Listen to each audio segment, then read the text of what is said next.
Mindset Monday 39, following episode 43 of The Ultimate Pill. It's time to go imagine who we could be. Let's get it.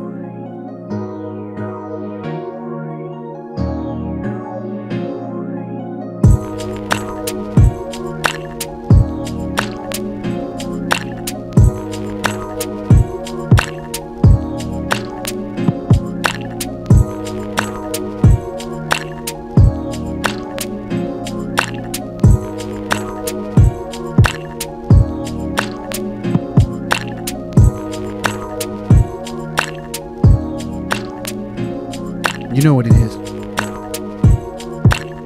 Welcome. Welcome one and all, man, to the Ultimate Pill podcast. I'm your co-host, Anthony.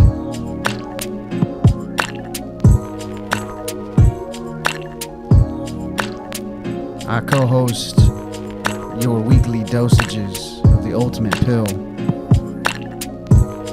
with Chris Perez. And we're just two dudes out there looking for answers to help ourselves. I think we may have stumbled upon some stuff that we know has helped us. And part of our responsibility as people that have accidentally stumbled upon answers is to try to leave clues, try to help those that are still searching. So that's all we're doing on this show. And I'm so glad you tuned in.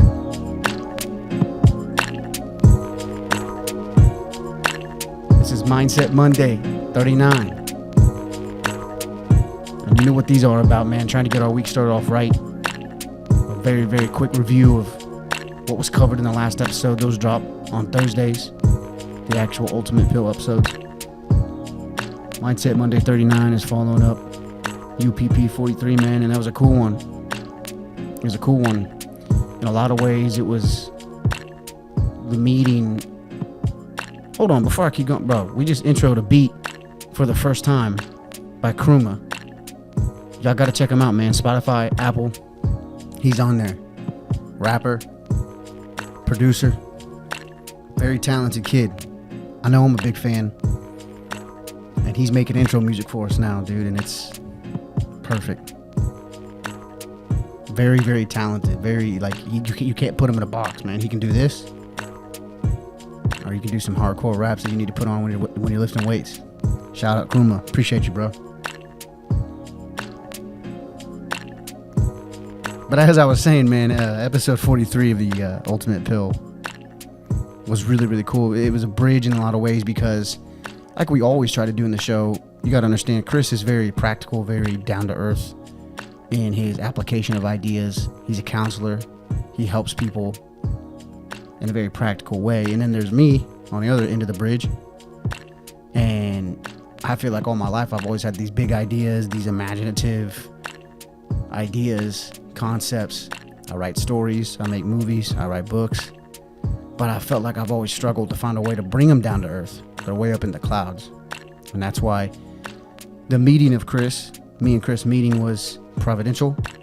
And this show is providential. And each episode, we try to bridge those two worlds, those two approaches, really is what they are. And 43 was a really, really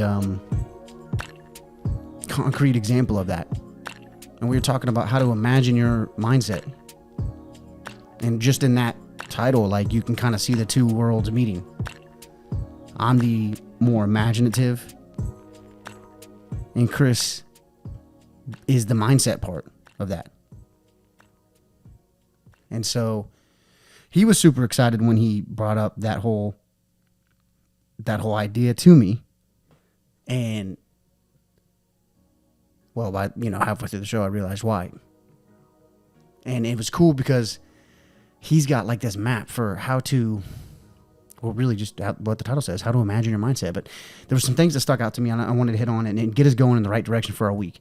And one of the things that was really, really, I don't know, significant to me was his idea or analogy, his metaphor of the stream or the river ground into the dirt and it being one avenue, one pathway. And that is the analogical example of the ways that we fall into routine in our lives. This typical avenue, this typical rut we fall into when we're existing. And he was talking about putting in the hard practical work to change that by stepping out of that rut, digging the ditches to form a new pathway, maybe to go around a rock or whatever, or a dammed up part, right? And you can take that metaphor and extrapolate it out to how it works in his counseling and therapy in that sense. And I said, bro, that's one way to change the route of a river, but another way is to open the floodgates. Because when we open the floodgates and flood the whole land, dirt gets moved around, and riverbeds get moved around, and they can shift and form new riverbeds. And to take that metaphor is to realize the opening of the floodgates is the opening of the unconscious. What does that mean? All right. And for more down to earth practical people, look, all we're talking about, and what I really wanted to hammer home on Mindset Monday 39 was this idea that I wanted to incept inside your head, which is that we've got to start focusing on letting go of the confined boundaries we think define who we are, right? Like I try to remind myself constantly, like there is an ever-present, ever-aware, infinite I am behind the identity of Anthony Johnson that I think is the ends of my existence. I'm going to say that again and put it into context with your own life. There is way more to you than just the ends of your existence that you assume behind the ego identity that you identify with all the time. Insert your name. There's more to you than just that. But to just state that is one thing. To realize it and try to live it, it's hard. I know, I'm trying to do it. But I think what we get at with episode 43 of the podcast is how beneficial it can be if you do start to loosen those confining boundaries that we just like inherently believe are us and all there is to us. And put that into context with the idea of that episode, which was imagining your mindset. We're talking about literally like, bro, like you don't need to have the excuse that, well, this is just how I think, this is just how I am, this is just how I feel, you know. And especially then you get into like, well, are you identifying with the emotions you feel, right? I've heard people say, well, I am just depressed. That's just who I am. I can't fight this. There's nothing I can do about it. And how defeating of an identity that is. You don't have to identify with it. There's more to you than that. Just as there's more to you than insert your name, that ego identity that we identify with. So we're talking about literally being able to effectively change your mindset. And the way we do that is through this imagination thing, which, man, I've been trying to test that word out with people, and it kind of gets, I don't know, you looked over, you know, it's like, yeah, bro, what are you talking about when you talk about imagination? You're talking about, you know, fancy, sitting around imagining different worlds. I mean, it's kind of what I do when I write. But I said something to Chris in the episode, and I said, imagination isn't make-believe, it's make-real.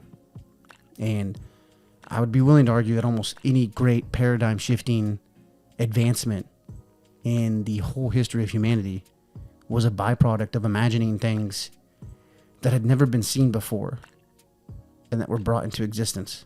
And there's a great magic, there's a great spiritual power to that ability. And what's crazy is we all have it. We all have that ability. And it's in the imagination. But we can't access that, and we can't work at that. It's like a muscle. It's like an organ that we got to work out and get better at, right? And we're really good at it as kids, and as we get older, we get programmed and bogged down by just the social expectations of who we're supposed to be and how we're supposed to act. And this idea of, you know, I almost think like I like to look up in the clouds a lot. I like to look up at stars, and like maybe that's where that saying comes from, right? His head's in the clouds. Right, and that's kind of used as a derogatory term. But to me, I think if we can work to get past that, bro, like that adage or whatever it is that phrasing is, I think, a perfect embodiment of what I'm talking about with this ability to cultivate the imagination. Now, how can that have practical effects in our reality? Well, we expounded a lot on that in the episode, but I wanted to read this quote to you guys. I like to bring in authors and books on my Mindset Mondays. This is from Henri Corbin, who was a French philosopher in Iranian and Persian religion and mysticism. But he was heavy on the imagination and all that his studies in the Middle East and those ancient religions. He found this whole theology of imagination. But check this quote out. He said, "We are discovering that the I and the world, the modes of being of the personal subject, and the regions of being which it explores are not two things which get juxtaposed, but presences within each other, an interpresence, an indissoluble correlation, and a structure. It is within the general ensemble which can be termed the phenomenological orientation of the humanities. And there's also something analogous happening in the physical sciences.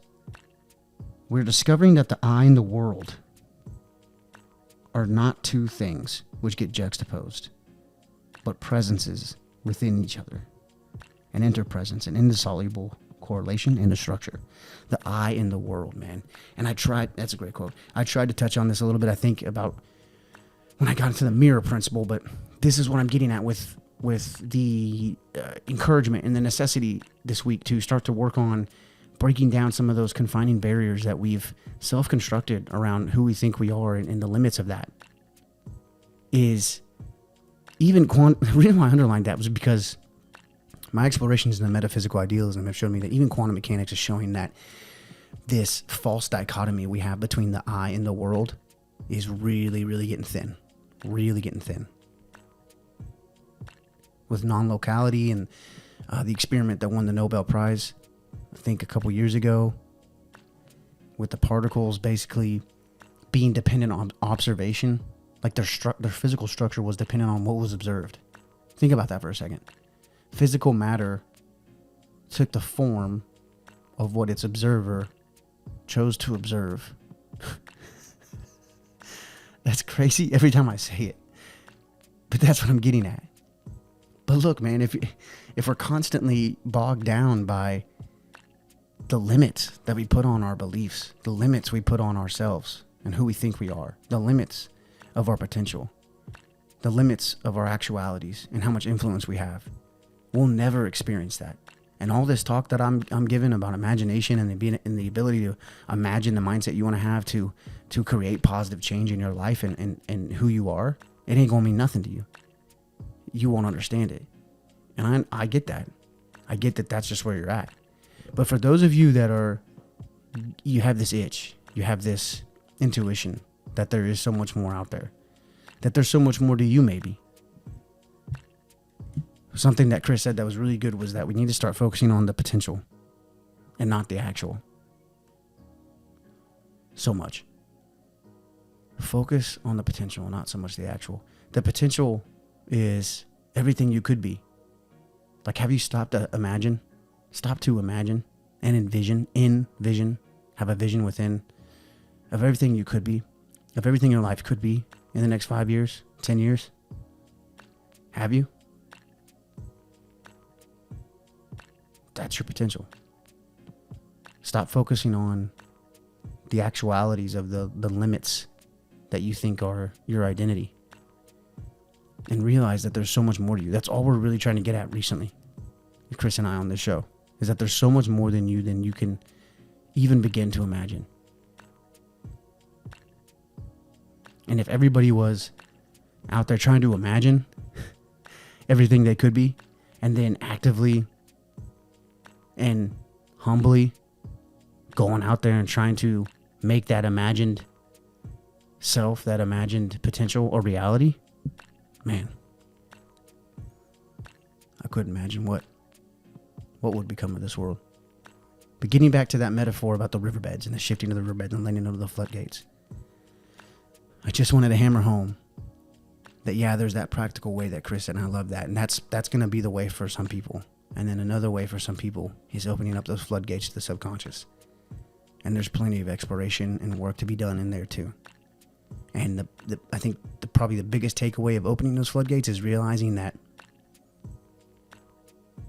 this idea of who we think we are, the human mind, human consciousness, is just the tip of the iceberg, man.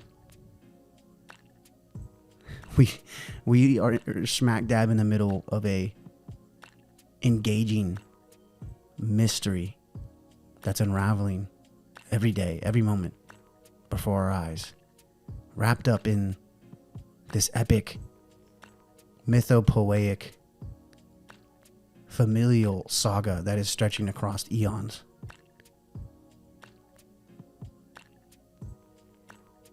So go figure out what part you play. Let's go.